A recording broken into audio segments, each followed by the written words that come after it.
Welcome to another episode of the Glasgow Business Gameplan. Today we're joined by our friend Alan McKee of MCM. Alan, how are you? I'm good, thanks. Thanks for asking me to come on. Delighted to be here. I'm looking forward to this conversation. So let's get started and tell me a bit more about the business. Okay, business is a law firm. One of the things that I don't enjoy about the legal landscape is lawyers who say we are different to everybody else, and that's quite a common theme in law, I suppose, in business as well, as everybody wants to be a little bit different. And I would say that we are different to other law firms, probably in the way that we do the day-to-day office and staff part of it, but in the end, what we do is we provide legal services, high quality legal services for a great group of clients right here in the city centre of Glasgow. Our history is that myself and the other three, we now have 4 directors. We had an internal promotion recently. We're all directors in another firm, and in the middle of the pandemic we departed from our senses and decided it was a good time to start up on our own. It probably sounds a little bit crazier than it actually was, from the perspective that what the pandemic allowed us to do when we were all sitting in our houses practicing law with a laptop on our dining room tables, is that it could be done, and it could probably be done a little bit slicker than what we traditionally been doing. Law is and has been, in my career, very traditional, and you kind of fall into the trap of doing things the way you've always done them. So what we wanted to do is kind of try and embrace the changing landscape of business and legal practice, embrace a bit of technology, and we took the plunge. So we're now into our 4th year in the business, which is McKee Campbell Morrison. We shorten it to MCM because it's a bit of a mouthful. And yeah, we're doing great. Really enjoying life. Brilliant. No, it's such good insight into the journey. So tell me, what is it that you love about the business? What I've always said to the staff who've kindly joined us over the last few years is that practicing law is difficult. It's always been difficult. Particularly my side of the business, not particularly, but my side of the business, I'm a kind of dispute resolution lawyer, is what we call it now, CDR, commercial dispute resolution, which is court lawyer and old money. That brings its stresses and its pressures, and the pressure of the job, the requirements to do things for clients. My colleagues who do kind of more transactional based things like buying and selling companies, buying, selling residential and commercial property. There's always pressure in the job. So being a lawyer brings a certain amount of requirements. So your job as a lawyer isn't going to change because you've got to do difficult things for clients and help them out, and stressful things. What we try to do is to create an environment to work in that makes the other half of your job, because you're a lawyer to your client, but you're an employee to this business, and the only bit we can really change is to try and make the environment as somebody who works in this business as pleasant, as relaxed, as open, as supportive as we can possibly make it. And that, when I say about being different, and you'll see I'm in a Scotland strip today because it's a big day.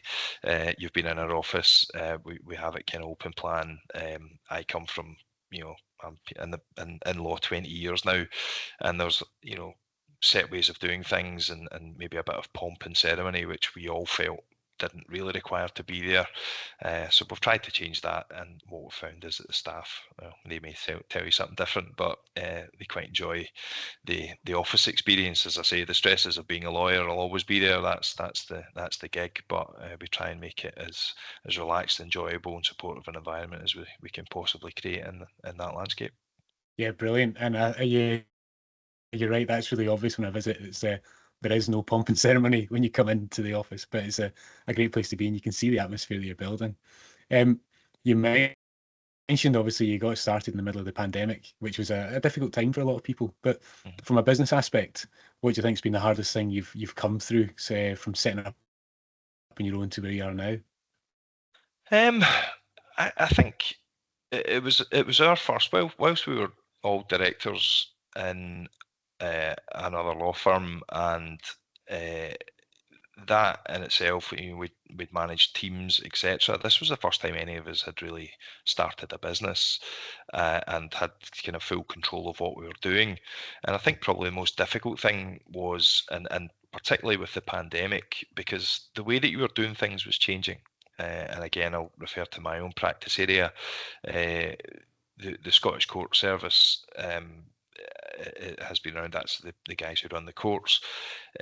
How I had done court practice for the previous, at that point, 17 years, everything changed there. The court was having to find solutions to get business through. Technologies were being embraced and then changed and upgraded, and everything was changing there. So I think probably the hardest thing for me and for all of us was to break the programming of how we'd done things. And a lot of times in our careers, we had no choice but to do it the way that the partners of the firms we'd worked in had done it. To the extent that, as I say, if you've been in the office, we don't have a reception area with a person sitting behind a desk welcoming clients. We thought, well, let's make it a little bit more open plan. We have a wine rack and a beer fridge out there. That makes us sound a lot cooler than we actually are. When we were looking at the technologies we would use, all of our minds were blown when our IT guys were like, well, you don't really need phones, use Microsoft Teams, it can do all of these things. And it's, we accidentally found ourselves sort of slipping into the trap of trying to set up the business the only way that we knew. So it took us a little bit of time just to reprogram and say, well, why are we doing this? Are we doing it because that's what the partners in the previous firms had done? So probably the biggest challenge was to stay true to what we'd and we'd talked about it for quite a bit of time before we opened the doors, about how we wanted to change it and how we wanted to do the day-to-day bits a bit different.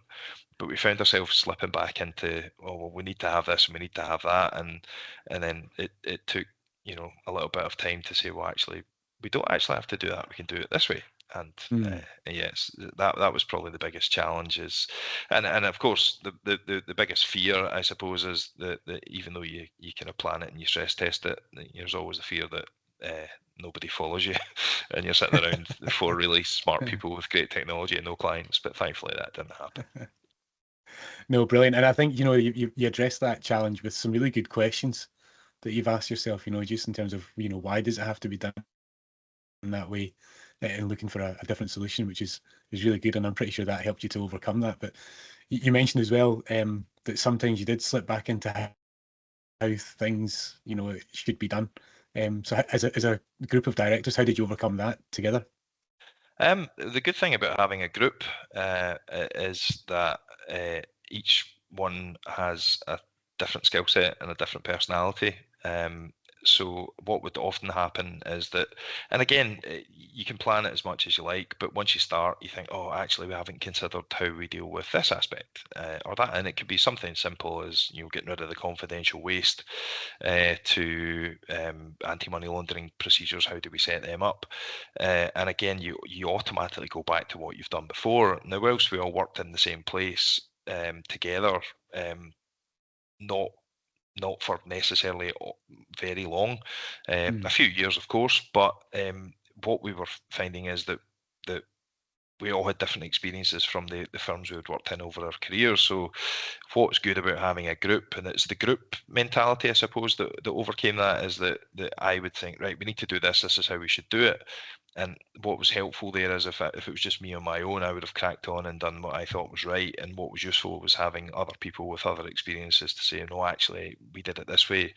And we wouldn't necessarily do it either way. We would think, well, okay, well, you did it that way and I did it that way. So how do we do it better? So having a group to bounce off of was vital, and not falling into those pitfalls, I think, because just drawing on the experiences of others, we were all friends anyway, so sort of trusting each other's judgment, and then between the four of you, you usually come up with a balanced and measured solution for going forward. Yeah, it's good. It sounds like you've got an environment where you can openly challenge each other, and it's taken as a way of progress. Well, rather than in reality, defence. Fraser and I will come up with a good idea, and Stacey and Maureen will tell us we're stupid and do it their way. But it sounds better to say that we come up with these things between us. No, joking aside, yeah, you're absolutely right. Is that nobody's got all the answers, but between us, usually we come up with the right one we feel for the business. So. Brilliant. Now, Alan, I think for a lot of people that go into business for themselves, a lot of the times the expectation doesn't quite match up to the reality. And sometimes you can find yourself sitting, head in hands and asking yourself, is it supposed to be this hard? And can you relate to that? Did you have any of those moments? Yes and no. I don't want to come off sounding that everyone's been amazing. There's the odd moment, but it didn't match our expectations, but probably the other way. And I suppose part of the reason for that is that when you plan it, you think, well, you do it pessimistically. You look at, well, this is where we would like to be, this is where we think we'll be, and if we end up here, we can still live with it. That's the one down from that is a disaster, and where we go, and we probably landed on the upper end of where our expectations were. So yeah, there's been a few moments, and the thing that I guess we'd never done before was like properly being employers. So it's when you start to bring in staff, and then understand that initially, there's 4 of us and laptops, and we're cracking on. It's when you bring in staff who have different experiences to us. There's a layer of challenges there, but what we've tried to do is to bring in people who want to work within the same sort of environment. So thankfully, there's been no complete head in hands moments as yet. Which isn't to say there haven't been challenges. Of course, there have been. There's things that haven't gone as we'd hoped. There's things that have gone better than we'd hoped. But thankfully, the latter category has been more what we found. And at the pandemic, what was unusual but very helpful was there was a very, very fluid residential property market, and that was one of the core strengths of the firm. We had a very successful residential property team. So if you're going to start a business, then I think you've no doubt spoken to other people about the importance of cash flow, is that there was an inordinate amount of residential property transactions in the middle of a period where lots of people were on furlough, bizarrely. But I think the reason for that was that there was a very fluid market because there was a stamp duty relief. So what happened in the first sort of 6 months to a year was that there was a higher volume of a particular area than had probably been anticipated, which really gave us a running start. I mean, against that, the area of law that I do, which was debt recovery and court disputes and insolvency, the courts were closed to quite a lot of the areas that I practice in. So the head in hands moment for me was you start a business at a point where you're not allowed to do a lot of the things that I was doing day and daily, but on the other side of the business, things were flourishing. So it would have been easy to go, all right, this hasn't worked, but the analogy I like to use is that when the sun's shining, we all get a tan, and when it's raining, we all get under the same umbrella. And I think that's the way to do it in business, because there'll always be ups and downs. Yeah, absolutely. And you hear a lot of times. I think there's a quote for, is it Bram Stoker, that talks about learning from your losses more than your wins. But actually, the wins, and it sounds like you've had a lot of success. And there are lessons to be learned from that success in terms of how you build and you grow that model and take it forward.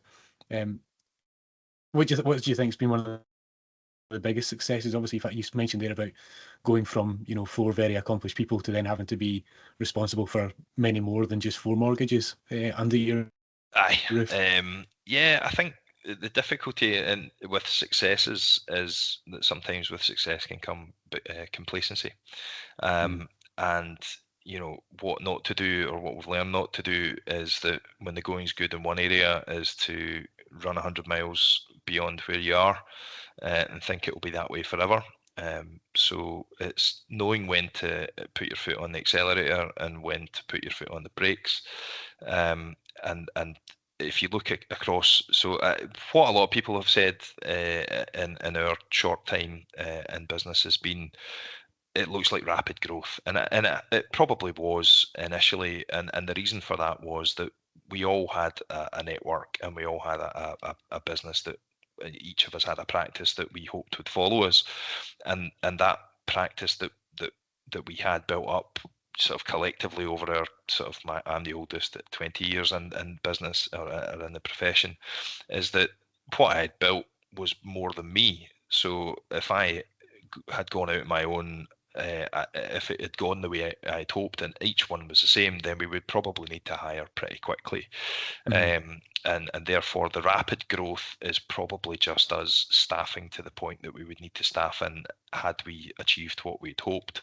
So there was probably quite a lot of hiring going on in the first year to 18 months. It made it look like a rapid expansion. It wasn't really. It was just us really having the team that we would have had in other firms. But what we've seen over the kind of second 18 months is once we'd kind of, right, we've started, yes, we've got the business we'd hoped, we need somebody in to be us plus one, is what we've seen is each department has kind of grown organically from there. So rather than react, go, right, okay, we've had a good month, let's hire 5 people, is a case of, well, let's see how the next few months go. So it's always a case of trying to grow the business organically. It looks like it exploded. It didn't, as I've explained. But what we've done after the initial, right, let's get up to speed and get the team we need here, and as we've sort of grown, we've grown to get into a point where we're making hires strategically, trying to bring in the right people. Recruitment takes time to get the right people that we see, and we, the 4 of us, and I keep referring to the 4 of us, there's actually a 5th director now, which is exactly the point I'm trying to make here, is that it's trying to find the right people to sort of improve what we have, our client offering, and to get people like that is challenging, and to keep them is even more challenging, because there's lots of great law firms out there doing excellent work, and it's a competitive market. And when we bring someone into the business, we want them to stay here for the long term, and in order to do that, then you have to reward them properly, but you also have to make sure that there's an avenue for progression. So we brought on, we made a fairly senior hire fairly early on at senior associate director level, and Graham, I'm delighted to say, joined the board a few months back. So yeah, I think that's imperative, that when we're bringing people on board, you have to plan it properly, you have to be strategic about it, you have to find the right people who fit the ethos of the business, people who are very, very good lawyers first and foremost, but also develop them and progress them, because I think certainly in my career, most of the times that I've left a business, it's been because I didn't see, I looked 5 years down the line, looked 10 years down the line, and wondered where I was going to be. And lawyers are typically bad at hanging around for too long. So when we bring people into the business, we really do want them to progress, the junior members to progress over a period of time, the more senior ones to see that they have a route into the board level within the right time scale. So we're not here forever, and I know too many lawyers who are sitting in their 70s with no succession plan, and that's not going to be us, hopefully. Yeah, amazing. You've done a really good job, and I would put that down to Alan. There's sort of key elements when you're building that team. Strong leadership's really important, and having a common goal for everybody to get behind and really focus on. But I think as well, what you've done really well is you've defined a culture, which now you've almost given them the rules of engagement, if you like, that framework that they can play within, and then you reward and recognise that effort and the successes that they have within it. So you're doing a great job in terms of keeping that team motivated and bringing people in. Now, you mentioned planning, and you mentioned that, what was it you just said there? Sometimes in your profession, people maybe hang on for 5 years too long. I know you guys are really well planned, but when you look further down the road, when you look that 5 years down the road, where do you need to be, or where do you plan on being? We have got through what I would say is the initial period better than we'd hoped, and that we were able to establish our brand, sustain the business. We've expanded our office space, we've expanded our staff level, so we're now sitting with 20 bodies now, which was more than I think that we'd really thought. And we had about 8 months ago a kind of sort of sit down and realization that we hadn't really planned beyond getting through the first couple of years, and now what that allowed us to do is sit down, take stock of what have we achieved, and not that it's been by accident, but there was only planning up to a certain point. So what we had to do was kind of reset and say, well, look, first 3 years have been fantastic, beyond our expectations. Let's actually sit down and strategize for the next 5 years, the next 10 years. And that has been identifying the areas of law that we practice and enhancing our offerings in there, but also looking at the areas that we don't. So things like, well, these are areas that we could be doing. Should we be looking at bringing people in? So a good example of that would be the employment team that we now have, which now has two bodies in there. Is that none of the four of us had practiced employment law, and what we were finding is that employment law was intrinsic to a lot of the areas of work that I do and Fraser does, and we were having to sort of pass that work out on transactions and cases that we were doing to other firms. So that was a good lesson for us in that there are areas of law that we don't presently do. So we're sort of looking at expanding out into those areas, which will sort of drive growth for the future as well. And so we have some kind of plans and numbers that we're looking at over the next 5 years to add people, add departments. All of that comes with a requirement to add office space and stuff like that. So yeah, so it's really trying to grow the business, but growing it sensibly, and it's quite difficult to grow without an element of risk attached. So it's about managing that risk. What do we do? Do we go and take a big loan and go and buy another firm? Probably don't want to do that. Do we want to grow more? It's more organic growth, but there's always an element of risk when you dip your toe in the water in other areas. But it's about expanding our offering from what we do just now, adding on bits which will naturally grow the business going forward. But but also instilling an understanding in all of the people coming in, and it goes part and parcel with, we can talk about progressing everybody, and we want to, but it's also about instilling that understanding that to get from A to B, then there's a bit that has to be done, which is continuing to promote the brand and expand your own personal practice and network. So something that the four of us have done well and see the value in, and thankfully all of the guys that we've got just now get that as well. So so staying out there, because in Glasgow city centre, nobody walks down St Vincent Street looking for a lawyer and goes in and out the buildings and up to the 4th floor to chat the doors. So it's really just about brand recognition and what is quite a small networking marketplace. So yeah, brilliant. And you know what, Alan, I think it actually took for me to see you sitting in the office to realise that you practiced law. Yes, you're very active in lots of different places. I know you're parts of different networks, and obviously lots of different personal interests that you follow, and you use that really well to promote the brand. Was that was that a strategic decision? Did you fall into that? How did you go down that route of almost marketing? It was and one of the biggest compliments that people will pay me is that and again, it comes down to people's perceptions of what a lawyer is. Is, oh, you don't look like a lawyer, you don't sound like a lawyer, you don't talk like a lawyer.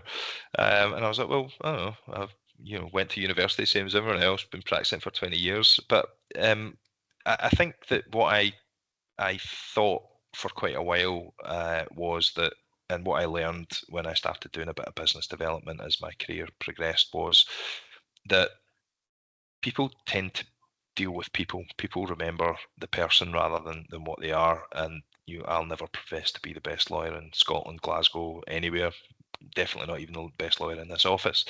But people engage with people, and what I think is a number of exceptional lawyers in this country and in this city, and they all do exceptional work, as I do. And so how do you choose between them? As you try and be memorable, you try and be personable, and what I found was if I could connect with potential business by getting to know them, being more down to earth, trying to bring out a bit of my own personality, then hopefully they would remember me after they had met me. And that's what I've tried to do. I think there'll be people who just don't like me or my style, I would imagine, but in the main, my my practice has developed largely as a result of that way of doing things. So yeah, LinkedIn is the thing that that people tend to think, God, when are you ever at home? And the thing I always say is, well, look, if all you ever see is one thing, then you can see 2% 100% of the time, but there's 98% of the time, where you're doing different things. So if you see 3 posts a month of me out doing this, that, or the next thing, then that's all you think I'll do. But Tuesday, Wednesday, Friday, Monday, I'm sitting at my desk drafting legal documents and advising clients. But it was a design thing, because in other firms I've been in, then they had their own brand, they had their way in which they wanted to do their marketing, and you feel a little bit caged, because you find that if you look across my LinkedIn, I do tend to try and be more lighthearted, try and be funny. I'm not naturally funny, but I had noticed a trend in sort of marketing output about law and legal updates and all the rest of it. By now, people know I'm a lawyer, but I want them to remember me for being something different, I guess. So try and keep it lighthearted. And look, you've met me in such environments where I'll be one thing, but if you're sitting across from me in my boardroom with a legal problem, that's a different person. So I wanted to just try and get a content out there, which was that, look, I'm a human being, I've got a family, I like football, I like boxing, I like these sorts of things, I like enjoy a whiskey here and there, and business and these things can go hand in hand. So it really was, and I hadn't really been able to express myself previously. So when we started the business with no one to tell me not to, I thought I would just give it a bash. Well, I can tell you what, Alan, you're doing a great job expressing yourself, and definitely a personality that people remember. Yeah, you really stand out, and I can see how that will build. That obviously people get to know you, as you said, and that'll build trust, and hopefully help to grow the business and the brand, as you've said, which is brilliant. Last couple for me then, Alan. You guys started off as 4 people locked in your own homes with 4 laptops, and we've now progressed further than that. But you were quite reliant on obviously the technology at the time, and we're in an age where technology is just progressing faster and faster every day, and things like AI are coming in, and all these different prompt tools and whatever else. And how do you see these kind of things impacting your industry? Oh, they will. They already are, and I think, and again, if we go back to the things of not falling into the traps of before, I remember earlier in the profession going, "Oh well, we'll not be doing that, and we'll not be doing this."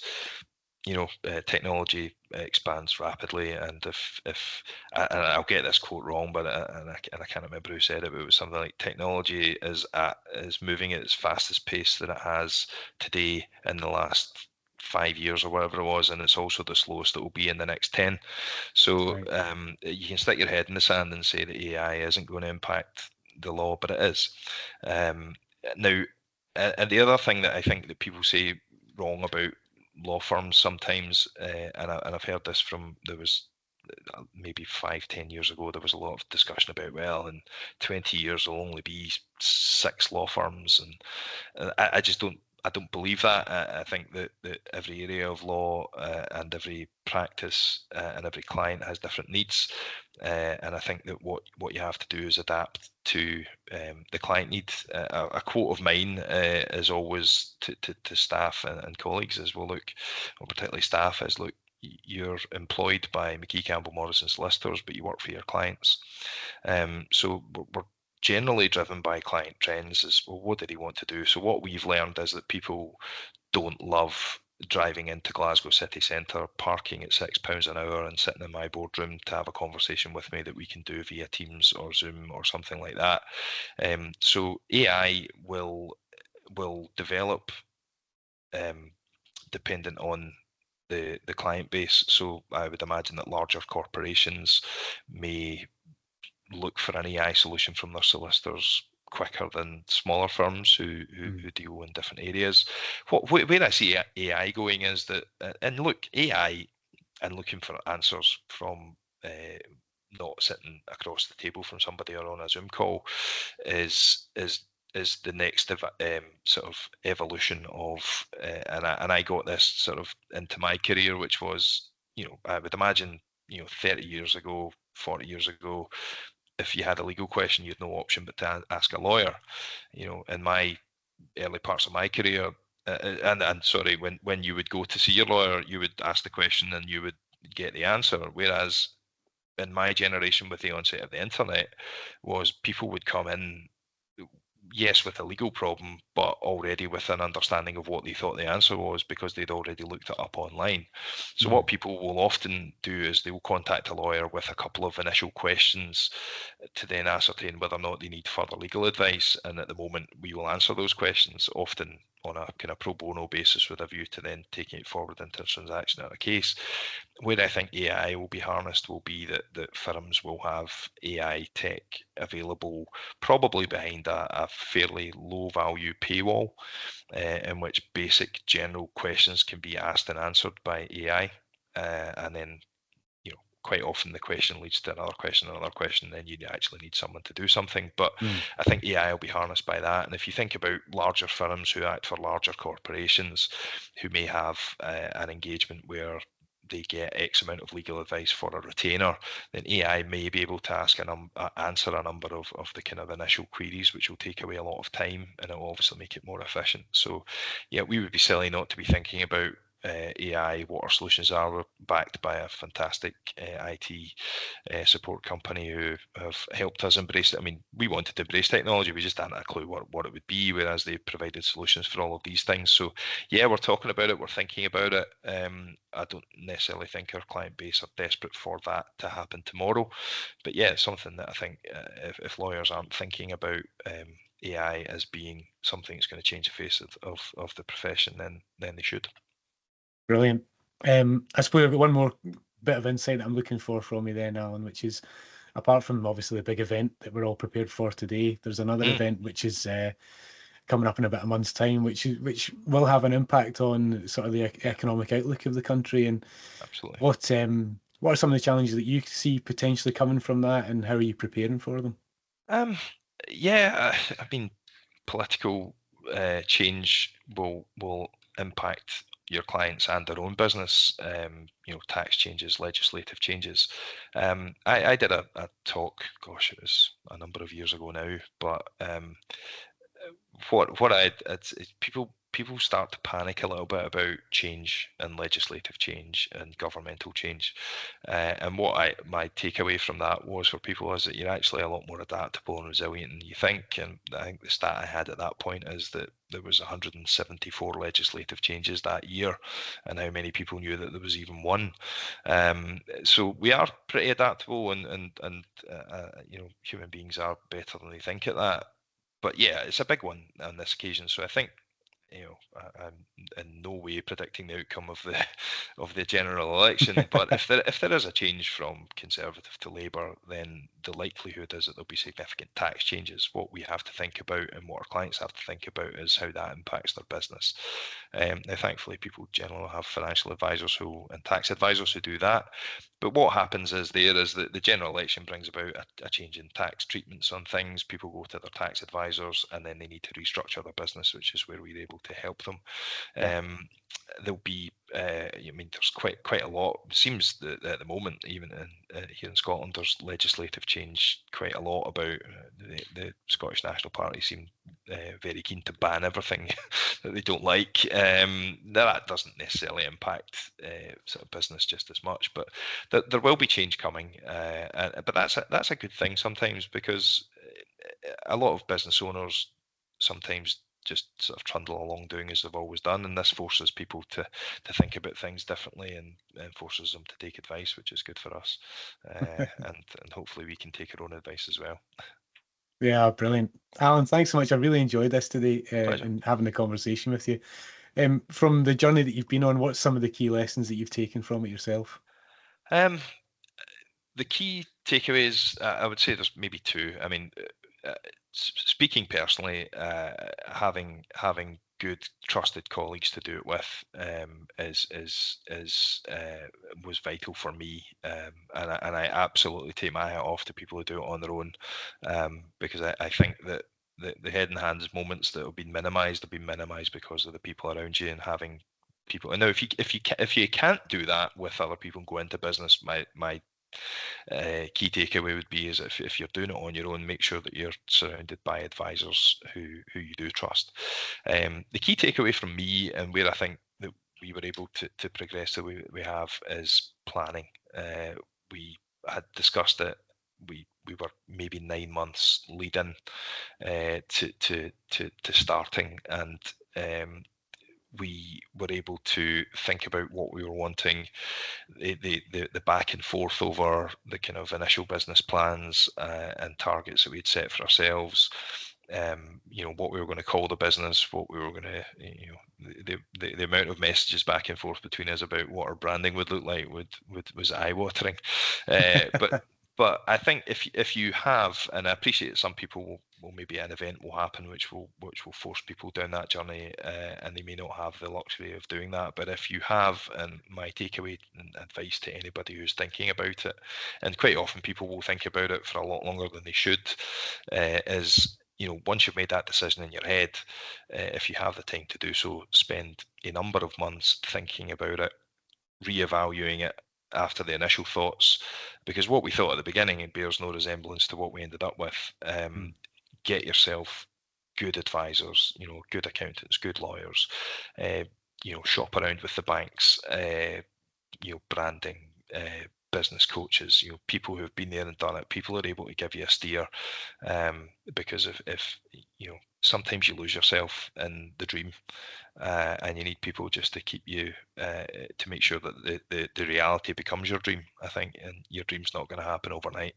So surrounding yourself with the correct advice, whether it's professional advice or just friends who just care about you and want you to succeed, and then take your time, plan it.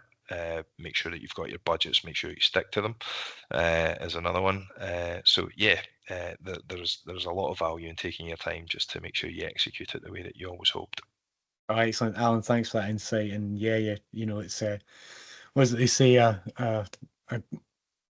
goal without a plan is just a dream, and you've kind of touched on that there. But really great advice to get yourself surrounded by some good people that can really support you and have the best interest for your business. I know that you guys at MCM do that really well with everybody that you work with.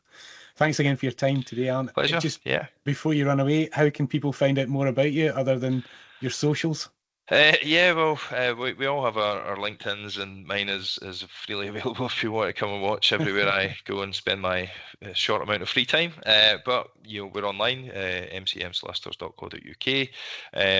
We have our firm LinkedIn and our personal ones. We have a Facebook page, and we have an Instagram account as well. So find us on Instagram. We're stopped short of X at the moment, but you never know. It's the one to be too many people slagging us, but so we're on the socials, but mcmsolicitors.co.uk. We're right here at 144 St Vincent Street, the Hat Rack in the city centre.